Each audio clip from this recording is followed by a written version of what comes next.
Hello everyone, okay, welcome to my vulcanizing shop, okay, pasensya na po at maingay dito, okay, welcome to my vulcanizing shop.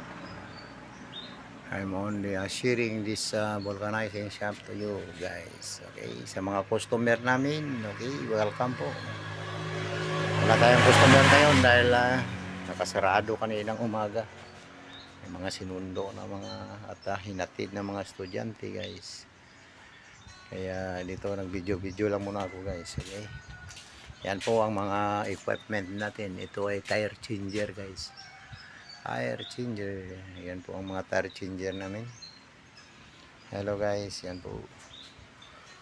Yan naman po ang mga improvised na vulcanizing. Yan po. Mga improvised namin. Yan. Mga improvised na yan. Halos mga improvise lang mga gamit ko dito guys, yung mga nandyan, okay, yung pinapanood nyo ngayon mga improvise lang po yan. Yan ang mga ano namin, clamp, okay, vice clamp. At ito naman ang mga compressor. Yan po ang mga compressor namin dito guys. Dito naman ito naman ang mga latest na pang-bulkit namin ngayon guys. Yan po.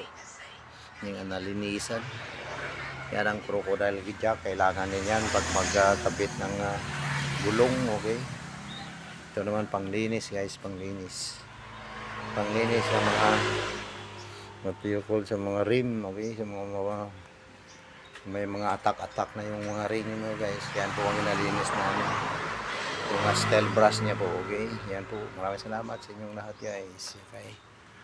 This is my shop, okay. Sana mapanood nyo na rin itong video ko na ito, okay. Maraming salamat sa inyong lahat guys. Yan po, ginaplex ko lang itong vulcanizing shop namin guys. Actually hindi yan hydraulic, kundi pneumatic. Hydraulic vulcanizing shop. Kasi yan ang kadalasan makita mo, mga hydraulic daw, hydraulic. Pero hydraulic na lang nilagay ko na manner.